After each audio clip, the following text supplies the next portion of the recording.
This Indian student got enrolled in a U.S. university to become a prominent entrepreneur.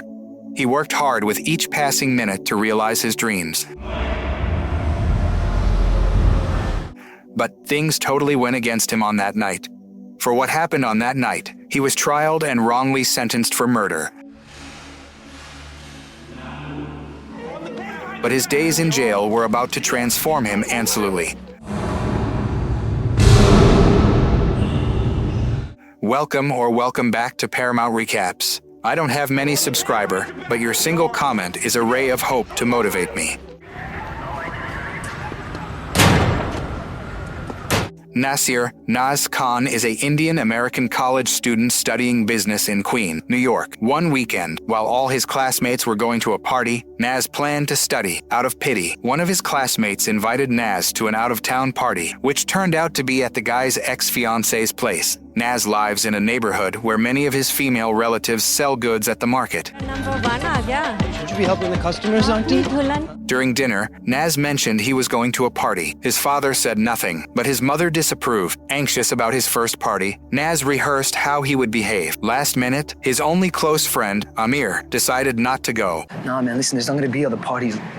Amir had a car, unlike Nas, so Nas secretly took his father's taxi. On October 24th, 2014, Nas drove, listening to loud rap music for the first time, feeling cool. Two men mistook him for a taxi driver and got in his car. Nas tried to explain he wasn't working, but the guys insisted. Only when police intervened did they leave. Then, a beautiful stranger got in, and Nas agreed to take her to the river beach. She wanted a drink, so they stopped at a store. Nas used the employee restroom, which was caught on camera. Meanwhile, a man noticed the girl and offered her a ride, but she declined. When Nas returned, he noticed the man watching them, also captured on camera. They continued driving, and Nas told the girl it was his father's car, which he shared with two colleagues. The girl, feeling bad he missed a party because of her, gave him a pill. By the river, they talked, and she didn't want to be alone. They drove around the city, and Nas felt euphoric. The girl invited him to her place. Some guys made a joke about Nas's nationality, and he acted defiantly. The girl resolved the conflict peacefully, but one guy kept watching them. At her house, there was a lot of alcohol. Seeing a cat, Nas used his inhaler for asthma. The girl let the cat out and avoided telling Nas her name, asking instead if he had a girlfriend. Nas, feeling wild for the first time, cut the girl's finger with a knife, but she didn't mind. They became intimate. Nas woke up later with a headache, not remembering how he ended up in the kitchen. He told the girl he was leaving, but she didn't respond. When he turned on the light, he saw she was dead. Panicking, he ran out, leaving his car keys behind. He went back for them, attracting a neighbor's attention. He grabbed the keys and, for some reason, took the knife before hurrying away, only to be stopped by police for a traffic violation. Nas tried to stay calm, but the officer suspected he was under the influence. Officer Robert Maldonado suggested letting him go, but Officer Dennis Box thought something more serious was up. Nas was taken to the police car without handcuffs. Meanwhile, police responded to a call about noise from the house where Nas spent the night. The neighbors saw a man run out, get into a car, and leave. The police went inside and found the girl's body, calling for backup. At the police station, Nas hoped he'd be released. Detective Sergeant Dennis Box received a call about the case and took it on. Nas, in intense anticipation, tried to stay calm. More experts arrived at the crime scene. Officer Wiggins ordered Nas to be taken to the station. Nas hoped to call home but changed his mind. He wished he weren't there, hiding the knife in his jacket. The police hadn't found the weapon yet. A guy who saw the girl with Nas passed by the house again, not knowing she was dead. Nas was still at the station. His brother woke their father, saying Nas hadn't come home. Box interviewed the passerby, who saw the girl with an Arab guy. The passerby, clearly on substances, refused to cooperate further, so Box had him taken to the station. Nas didn't return his parents' calls, still hoping to get out of trouble. His father called Amir, who said Nas planned to go to a party but didn't know the address. Box arrived at the station. Officers decided to search Nas again before releasing him, as they had more urgent matters. Box told them the victim's name was Andrea Cornish, 22 years old. That's how Nas learned her name. Nas feared the search would reveal the knife. Suddenly, the witness corrected the detective, saying the man who fled the scene left in his own car, not a taxi. This detail was crucial. Wiggins decided to search Nas again and found the knife, confirming her intuition. Nas denied involvement. Box calmly said they'd just talk, but Nas panicked and resisted. His parents' attempts to reach him failed.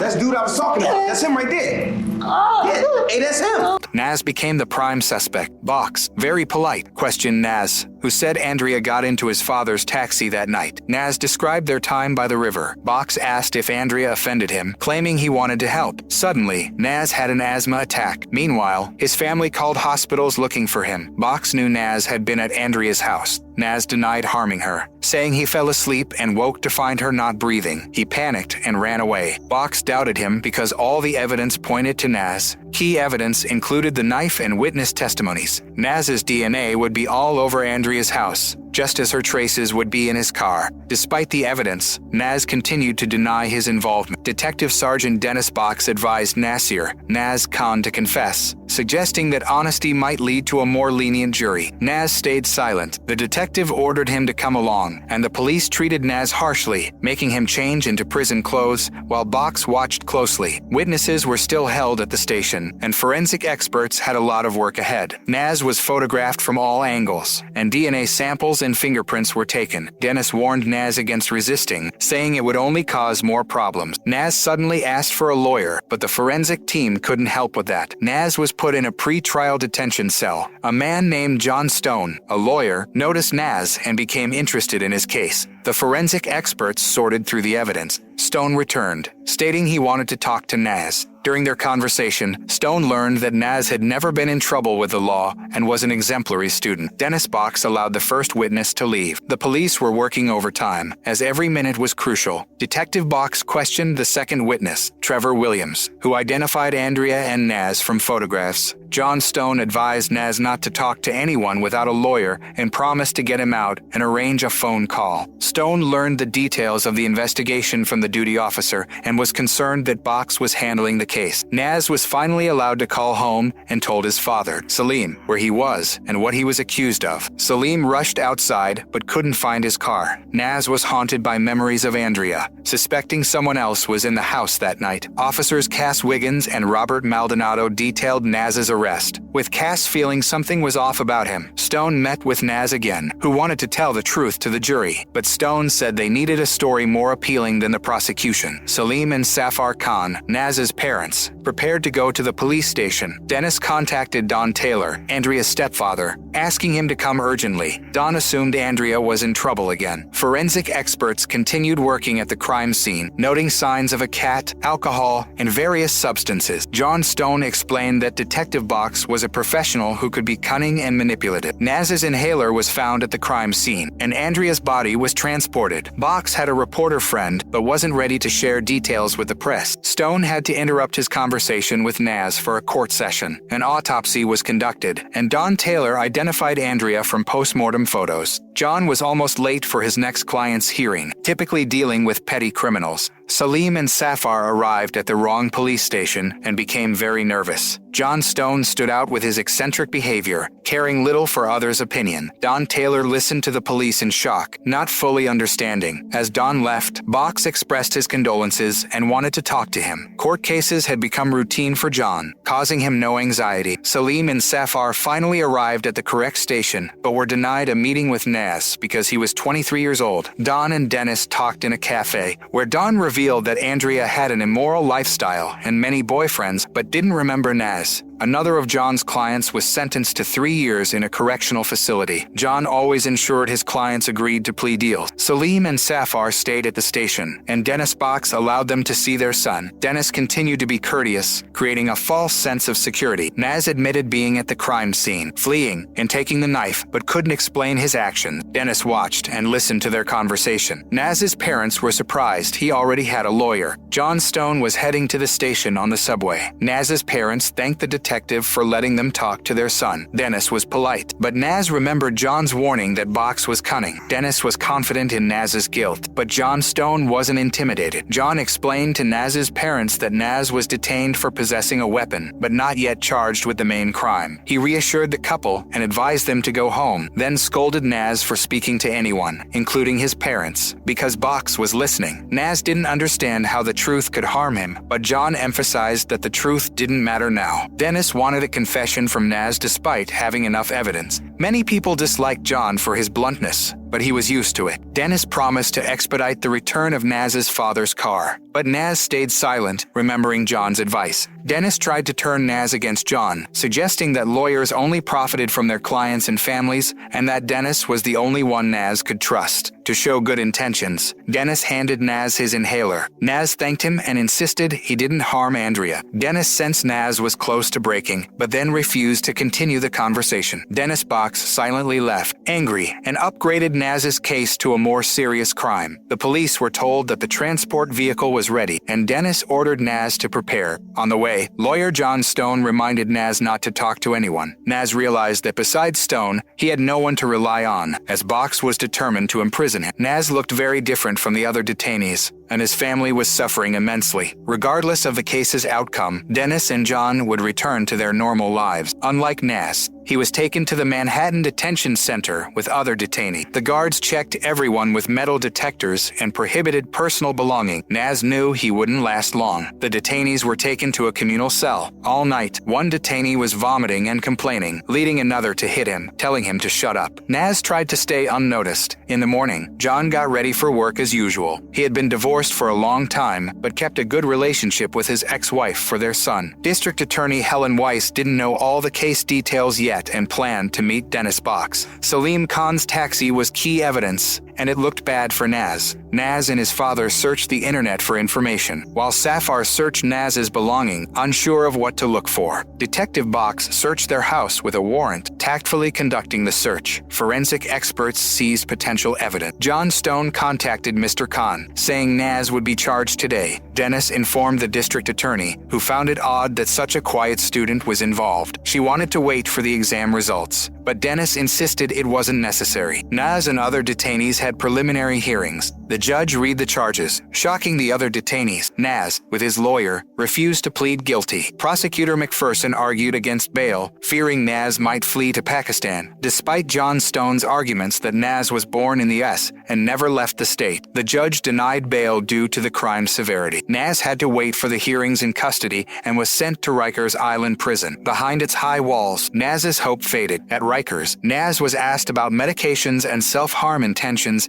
as part of the standard procedure. Dennis knew that Nas didn't look like a typical suspect, and the jurors might doubt his guilt. His job was to eliminate those doubts and prove Nas's guilt. Nas's case made headline. John Stone planned to meet Nas's parents and hint at the costs involved, but when he learned the prosecution's strong evidence, he doubted he could profit. He visited the Khans, telling them that Nas faced life imprisonment if found guilty, and demanded $75,000 for his services. The Khans couldn't afford it, so John suggested mortgaging their house. When they still couldn't afford it, he lowered the price to $60,000 and then to $50,000. The couple needed time to think. Nas had to adapt to prison life, a privileged inmate. Freddie Knight had an affair with a female guard and received useful items. The warden warned that any rule violations would be punished. Nas tried to avoid trouble, but it was challenging. The district attorney received an order to convene a jury immediately. In her office, she met with John Stone, who argued that Nas had no motive to harm Andrea and hoped to negotiate a manslaughter charge, but she disagreed. Salim's life was a nightmare after the car was seized as evidence. He and his colleague, Tariq and Yusuf, couldn't work without it. Tariq and Yusuf needed to support their families, but Salim was powerless. He didn't know he was being watched by an inmate named Willie. John advised Nas not to show weakness, or he wouldn't survive. Freddie was watching them. Dennis studied the case files thoroughly. John Stone, suffering from eczema, consulted a dermatologist, but his condition was worsening. Lawyer Allison Crow, defending a former flight attendant fired after a botched plastic surgery, spoke to the press. Nas's family visited him in the visitation room, searched thoroughly for contraband. Nas recounted his story again, unsure why he woke up in the kitchen instead of the bedroom, but certain he didn't harm Andrew. Salim believed the jury would see the truth. Freddie continued watching Nas. A press conference on the case emphasized the suspect's Muslim identity. With unclear motives,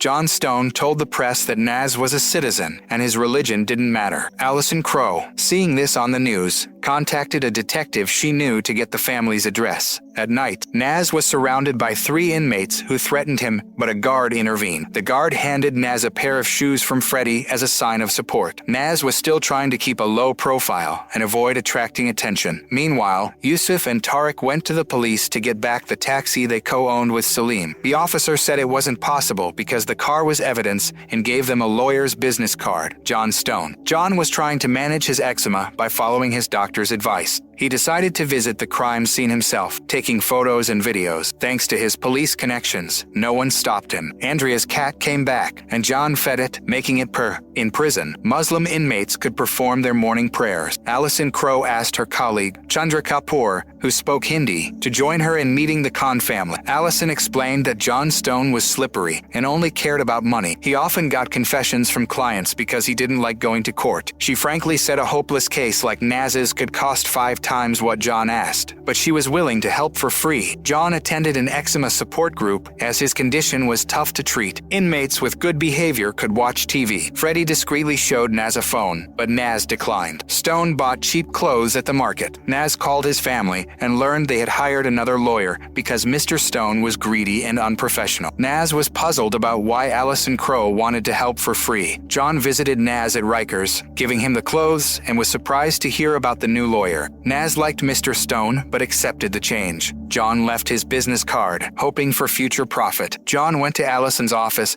but met her assistant, Chandra, instead. He was angry that Alison had taken his client. Walking past a store, John felt injustice due to his ailment, only being able to wear sandals. A street memorial for Andrea had been set up, with her cat there. John wanted to take the cat, but couldn't due to his allergy. A guard told Nas that Freddie wanted to see him. In Freddie's cell, Freddie warned Nas that people with crimes like his are hated in prison. Regardless of guilt, he offered protection, but Nas silently refused, offending Freddie. Nas's cellmate Willie called him an idiot for refusing Freddie's help. John decided to take care of Andrea's cat and put it in a shelter, but it likely wouldn't be adopted and would be euthanized in 10 days. When Nas returned to the common cell, he found his bed set on fire. Most inmates were against him now. John Stone got an urgent call. The Khans were hounded by the press and couldn't leave their house. Nas, too non-confrontational, was ready to make concessions even to his detriment. Inmate Calvin Hart told Nas that he had to show respect to Freddie and defend himself if needed. John couldn't stop thinking about Nas. He attended Andrea's funeral, planning to ask her acquaintances questions, but Dennis thwarted his plans by revealing John's identity. John didn't believe Nas was guilty. Unlike Dennis, after Dennis left, John saw a confrontation between the Da and a guy and filmed it. Reviewing photos of Andrea, John noticed a selfie she took in front of a rehab center and decided to visit it. In the prison gym, Calvin briefed Nas on who to avoid and who to befriend. John's investigation drew attention. He lied about looking for a rehab center for his son, but was chased away. Nas had problems at school and was suspended despite his good grades.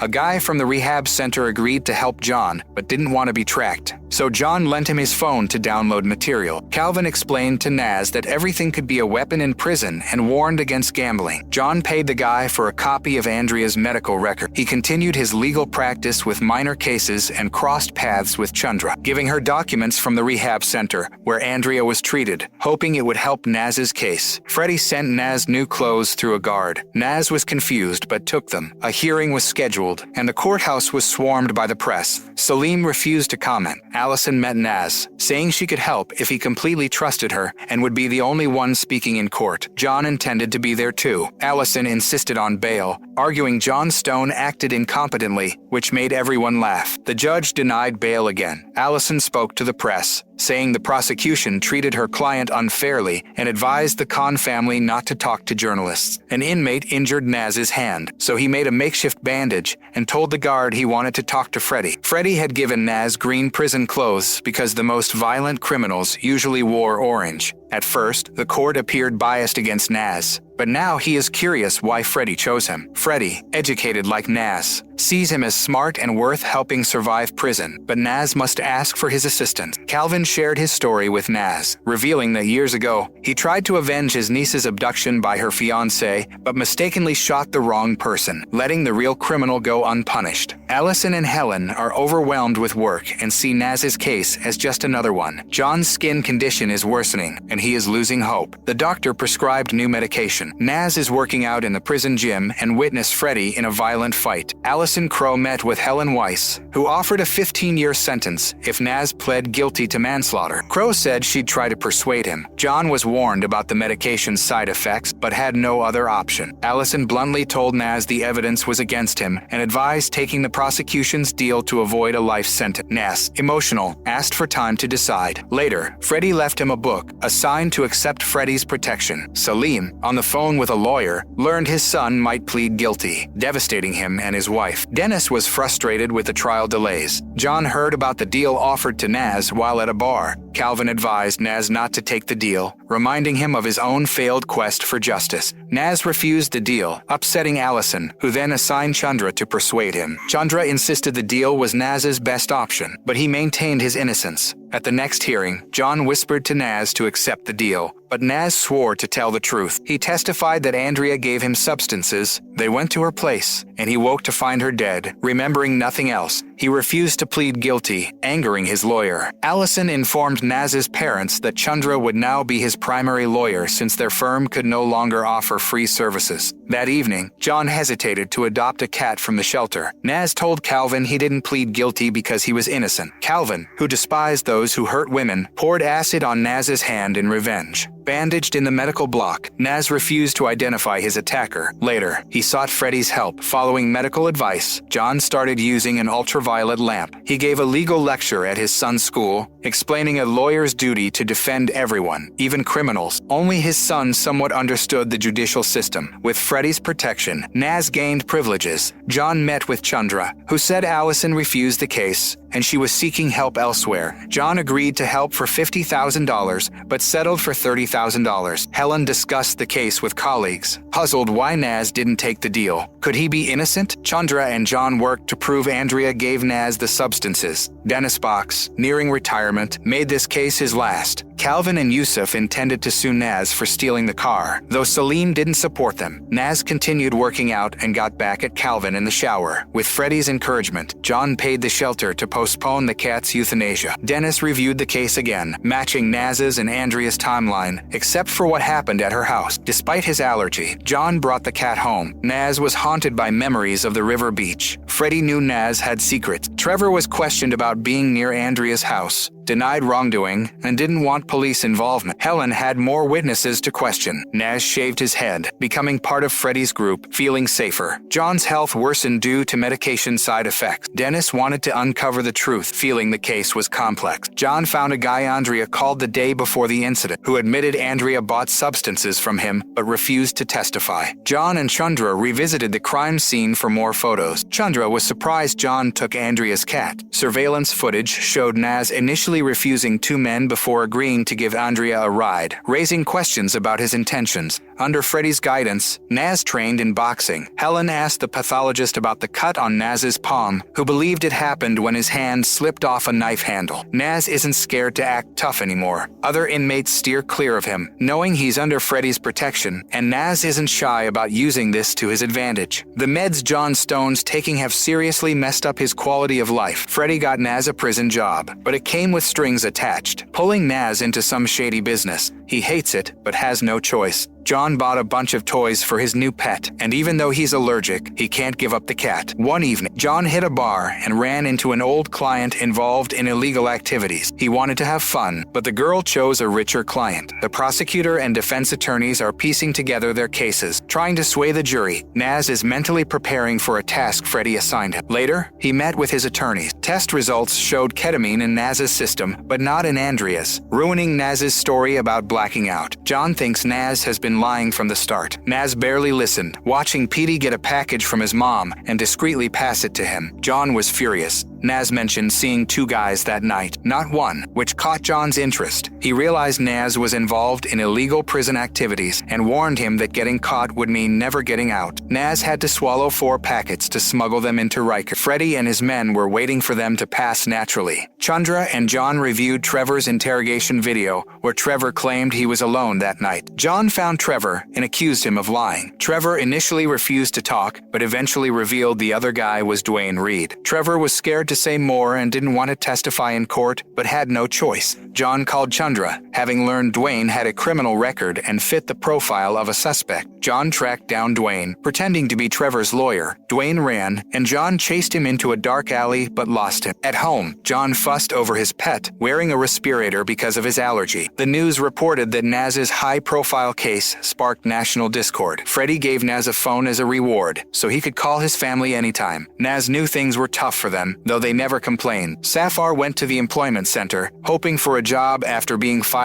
due to her son. Dennis Box and a tech specialist scoured Nas's social media, finding he was friendly and helped many with their studies. His close friend was Amir. Rumors spread in prison about Nas having a phone, but he didn't want to share it. Helen tried to analyze Nas's behavior that night. John, desperate, turned to alternative medicine for his skin, but found no relief. Nas decided to get a tattoo. Freddie suggested using the phone as a business, charging $10 per minute. Chandra studied the case materials and found the license plate of a second car at the gas station. She tracked down Mr. Day, who worked as an undertaker, and saw Nas and Andrea at the gas station. He described Andrea as self-destructive and suggested she had no real power over anyone. Chandra didn't like his cryptic talk. He advised her to read a Bible passage. John took a solution prescribed by the Asian doctor, hoping for relief. The doorbell rang, and Chandra stood there with a Bible, telling John about her creepy meeting with Mr. Day. She thought the Bible passage might contain clues and wondered if Mr. Day stalked Andrea to punish her. Nas worked out in his free time, while the detective dug into his biography. Dennis met with Nas's former PE teacher,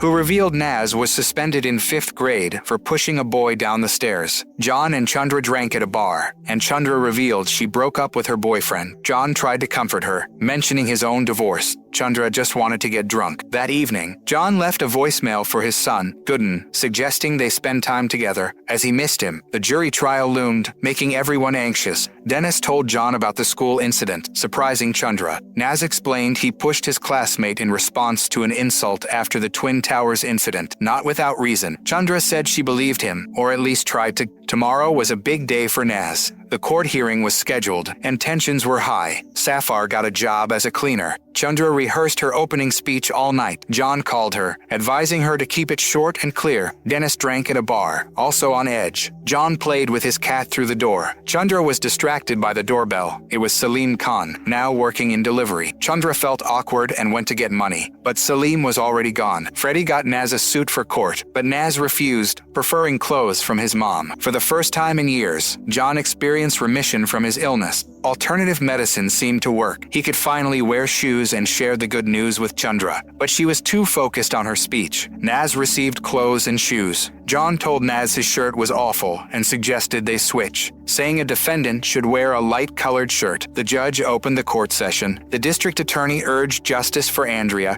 and warned the jury not to be deceived by Nas's innocent appearance. Chandra, nervous but holding up well, urged the jury to stay objective. The police officers who helped Nas kick out pushy passengers from his taxi testified, followed by many more witnesses. John returned to his support group, sharing his miracle recovery. Freddie, with more than one victim, didn't aim for life outside prison. He believed you could live well in prison with brains, though it was little comfort to Nas, who wished he could change everything. At the next hearing, Officer Wiggins testified about Nas's arrest. Nasir got arrested for drunk driving, and they found the murder weapon in his jacket. Officer Maldonado backed up his colleague's story. Nasir spent his evenings with Freddie and his gang, making friends in prison. On his way to his cell, Nasir saw a disturbing scene between Petey and Victor. He called Chandra, surprising her, and thanked her for everything, wishing her a good night. Although Nasir adapted to prison life, he didn't want to stay there forever. In the morning, John reviewed the crime scene photos on his phone and later shared his thoughts with Chandra. He found it odd that a 22-year-old unemployed girl like Andrea lived in a $10 million house. John discovered she inherited it from her mother. He found Raymond High, an estate consultant, who argued with Andrea's stepfather at the funeral. Raymond, pressed by John, agreed to talk. Andrea's mother, Evelyn, was his client, and after her death, Andrea inherited the house. Don, much younger than Evelyn, also wanted the inheritance, leading to conflict with Andrea. John found Don, now a fitness trainer, targeting another elderly woman. A woman was found dead in the street, similar to Andrea's case, but the media didn't care. The prosecution called another witness, pathologist Gary Chester, who repeated his previous testimony. Safar, unable to bear it, left the courtroom while Chandra questioned the witness. John watched Don, who was also present. Chandra pointed out the expert's previous error, suggesting he could be wrong again. During a break, John spied on Don. Chandra told Safar that everything mattered now: what Nasir wore and how his family behaved. Safar shocked Chandra by suggesting Nasir might be guilty, thinking she raised a monster. John saw Don dining with an elderly woman from the gym. Salim became an outcast among Muslims. Yusuf and Tarak found out they couldn't get their car back and planned to buy a new one, not wanting to work with Salim because of his son. Pakistanis in the country faced regular attacks. In the evening, Safar looked through Nasir's childhood photos when someone threw a stone at the window. In court, Helen continued questioning witnesses. John went to Don's gym and discovered Don's overdue credit cards and past bankruptcies. John met Don's former lover, Jean, who knew Don was a freeloader. She flirted with John, who politely stopped her. During hearings, it was revealed Nasir sold substances in college, making good money. In the evening, John fed the cat and went to bed. In the morning, he went to his son's school, proud of his skin condition improvement. But his son didn't care. John wanted to give his son the cat, but the boy wanted a pit bull. Nasir saw Petey and Victor together again. Petey's mother worried about him and kept delivering packages to the prison. In court, a coach talked about Nasir pushing a classmate and throwing a can of Coke, requiring 12 stitches. The lawyers were unpleasantly surprised. To survive, the Khan family pawned jewelry. Don realized John was following him and threatened him. Nasir called his mom, but she didn't answer, leaving him upset. Chandra asked Detective Box why he didn't immediately charge Nasir. Dennis calmly replied he usually gives suspects time to think, as they often confess. John continued caring for the cat. One night, the cat got out and came to him, causing his allergy symptoms to flare up. John returned to the Asian doctor, hoping for asthma treatment, but the doctor said the only solution was to remove the allergen source, which John didn't want to do. Dennis wrote a resignation letter, but it didn't feel like a celebration. Yusuf and Tarak bought a used car, still unwilling to work with Salim. Mr. Cutler, a waiter, testified Andrea bought ketamine from him. Chandra talked to Nasir, who thanked her for fighting for him, saying his father was the only one who believed in him. Chandra said she believed in him too, and they kissed, which she immediately regretted and left. John found it odd that Nasir's inhaler was at the crime scene, but not in the case file. Dr. Katz, a renowned pathologist, testified a set of knives found in Andrea's house were not sold separately, and one was missing. He suggested an intruder could have entered through an unlocked door or window. Helen Weiss agreed with Gary Chester's report and suggested the missing knife could have been lost. John asked Nasir about the inhaler, and Nasir said Detective Box returned it to him that night, shocking John. Dennis packed up his workplace belongings, and John handed him a subpoena in the parking lot. At the hearing, Dennis testified about not interviewing all witnesses, and Chandra enjoyed being more informed. Dennis admitted giving Nasir his inhaler against the rules. Chandra noticed the detective had doubts about Nasir's guilt initially. Dennis was focused on easing Nasir's suffering. The hearing was draining for everyone. In prison, Nasir found Petey dead in the bathroom, a suicide. Dennis's colleagues threw him a farewell party. Freddie was upset about Petey's death, worried about their business. He couldn't understand Petey's actions. Nasir kept the true events to himself. Dennis was highly regarded among his colleagues, who would miss him. Freddie suspected Nasir was hiding something. Nasir admitted he saw Petey with Victor. Freddie planned his revenge, using Nasir to distract the guard. Dennis, feeling melancholic, drank at a bar. Freddie killed Victor, causing a scene. Dennis couldn't stop thinking about Nasir's case. Back at the station, he reviewed surveillance footage. Andrea was seen walking down the street before getting into Nasir's car, looking anxious. Trevor testified in court, saying he was with Dwayne that night. Dwayne, already in jail for robbery, was also called to testify. He had a history of legal troubles and usually carried a knife. Chandra asked Trevor why he watched Andrea and Nasir enter the house for so long that night. He had no answer. Chandra worried Helen wasn't questioning the defense witnesses. John said Helen was showing the jury her confidence. The next witness was Mr. Day, the undertaker. Chandra knew Day's ex-wife had once requested a restraining order against him, but they later reconciled. Day denied following Andrea and Nasir after leaving the gas station that night. John gave Don a subpoena in a dark alley, forcing him to appear in court. Don described his relationship with his stepdaughter Andrea, saying she fell out with her family over her lifestyle and didn't want her stepfather to inherit anything. Chandra discovered Don had changed gyms due to client complaints and was in financial trouble. 2 days before Andrea's funeral, Dawn applied for her trust fund. Helen again had no questions for the witness. In surveillance footage, Dennis saw Andrea arguing with a guy near an arcade. When she left, the guy followed her. Dennis went to the arcade and requested the credit card transaction history. Nasir had fully adapted to prison life. Chandra wanted Nasir to testify, though John was against it. Nasir said he'd think about it and asked Chandra for a favor. She didn't know how to feel about it. Dennis asked a good acquaintance to get some addresses and names without a warrant. As Nasir requested, Chandra met a man that evening, captured on surveillance. When Nasir was being transported to court, he felt unwell. Later, Chandra handed him some pills she got from that man to ease his withdrawal symptoms, taking a huge risk. Nasir testified, saying he ran away out of fear and didn't call the police. Helen Weiss questioned Nasir, calling him a liar, pointing out he stole his father's car and sold substances in college. Nasir said he took the knife from Andrea's house because he knew it would make him look like the perfect suspect. Helen asked why Nasir didn't call an ambulance for Andrea if he had the presence of mind to take the knife. Nasir replied he didn't know. Chandra realized she had ruined the case. John had foreseen this and didn't want Nasir to testify. Now, because of Chandra, they had no chance of winning. John was very disappointed in her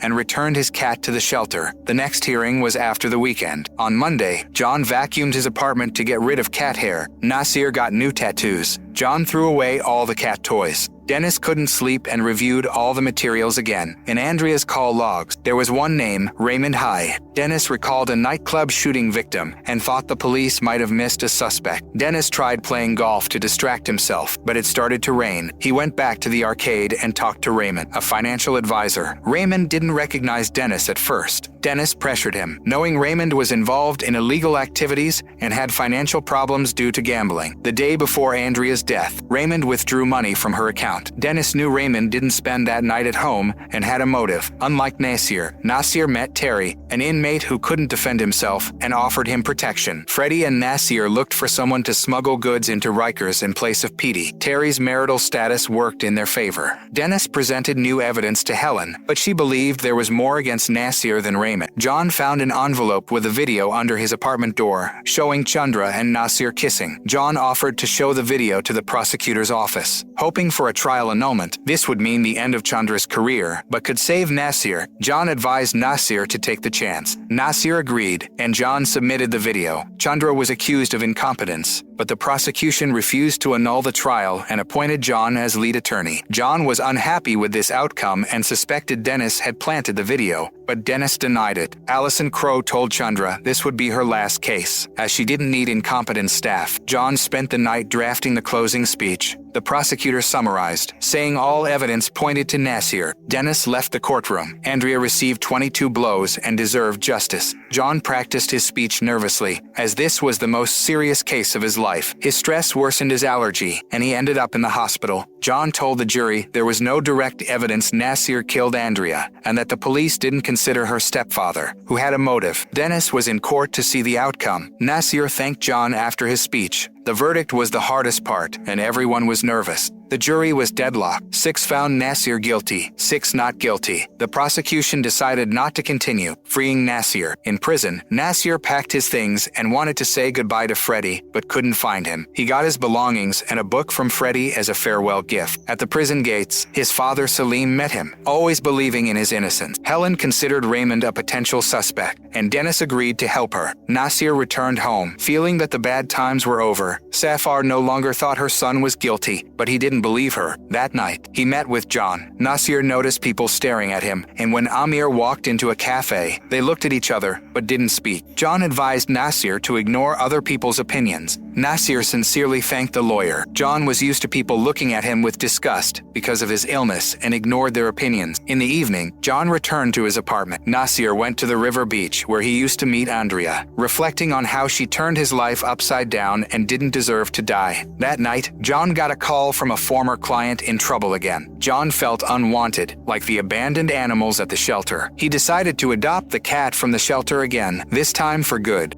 Thank you so much for watching.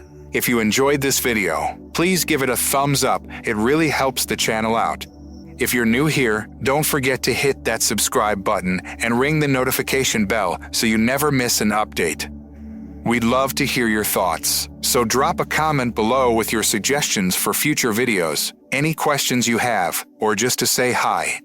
Your feedback is super important to us and helps us create better content for you. Also, feel free to share this video with your friends, family, and on social media. It really makes a big difference and helps our community grow. You can follow us on Insert your social media handles for more updates and behind-the-scenes content. Thanks again for your support, and we'll see you in the next video.